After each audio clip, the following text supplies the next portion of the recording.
So guys, we're back for another Destiny 2 video. In today's video, we're going to be going over some exotic weapons here that I feel like should be getting some changes inside of next season.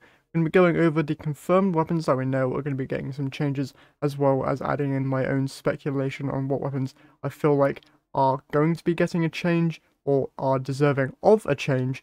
Before we get into it, if you're going to enjoy the video, remember to leave a like and subscribe to the channel if you haven't done so already, as there's a lot of you guys who watch my content aren't actually subscribed. I want to thank you guys again for helping the channel hit 500 subscribers today. I found that out as I woke up, which was a great thing to wake up to. Once again, thank you guys so much. We're now on the road to 1,000 subscribers. I know we can hit, so if you haven't done so already, leave a like on the video and subscribe to help me out there. Once again, thank you guys so much, but let's just jump into today's video. So, going over some of the confirmed weapons that we know are going to be getting some changes next season. We know that Touch of Malice is going to be getting a huge buff, apparently, from what we learned in that new article that we got yesterday, going over some of the changes coming next season. Alongside that, Le Monarque is supposedly going to be getting some nerfs inside of PvP to make it less annoying to go against, which is great. Alongside that, we also have the confirmation of a brand new exotic catalyst coming to the game, which is supposed to be one of their most in-depth catalysts so far. And a lot of people are on the bandwagon of it being Monte Carlo and allowing catalyst to actually let us access the bayonet on the end of the weapon here, which would be amazing, allowing it to act like an auto rifle, then a glaive, which I think would be awesome, especially if the glaive version of this weapon allows you to also have the same interactions that normal glaives have with exotic armor pieces. I feel like that could lead to some insane build crafting ideas there, and something to definitely be excited for. Now though, we're going to jump into my speculation on what weapons I feel like should get some little tweaks here and there for next season, starting off with the kinetics, then moving down as we go further into the video. Starting off here, one that stands out is Huckleberry.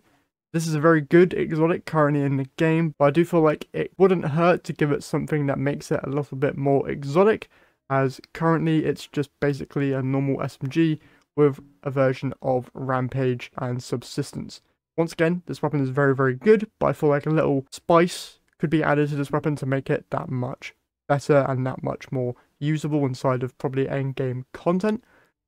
Alongside the Huckleberry, go over to the second page here, we've got Forerunner. I feel like it could also do with a little bit of spice added to it. It is a very good sidearm inside of PvP mainly, and it does do a lot of damage inside of PvE, but just that little extra boost to help you actually want to make use this weapon inside of that higher difficulty content could be quite interesting. Alongside those two, there's also Sturm. This is basically a forgotten exotic, and it pairs with the Drang legendary sidearm. I feel like they could probably change this perk out now.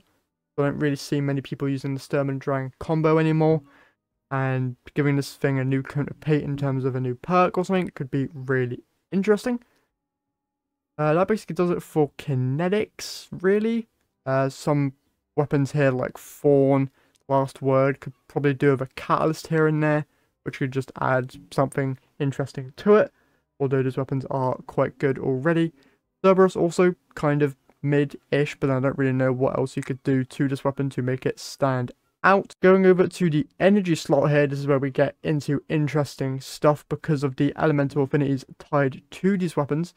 First off, we're going to start off with a personal favourite of mine, that being Symmetry. This is once again another forgotten about exotic weapon that I actually really liked when it first came out.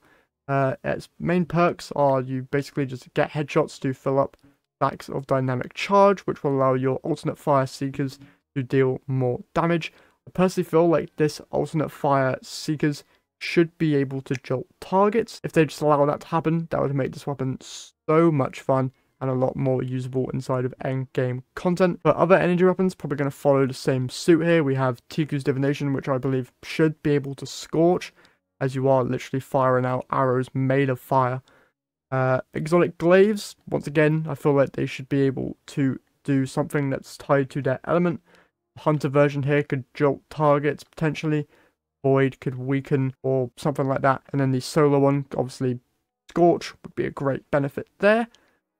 Also, Manticore. Manticore came out a couple seasons ago, and it hasn't really seen that much use out of it, mainly because shooting whilst in the air isn't really that big of a deal, especially when the benefit isn't there. So maybe increase the benefit that you get for being in the air to make it actually worthwhile, because just being in the air in general inside this game isn't really the best situation to be in. Other secondary weapons that could use buffs or some changes. We already know that Graviton Lance is getting a huge damage buff in the mid-season patch for this season. If you missed it, it's getting a 67% damage increase in PvE, which is going to make it insane. Apart from that though, mainly just adding catalysts to other weapons, potentially some of the raid exotics like Divinity, Taraba, potentially even going back to kinetics here, Conditional Finality. Conditional doesn't really need it, but having a catalyst wouldn't be too bad. You know, Duality could probably use some spice added to it, as it's kind of just a slug and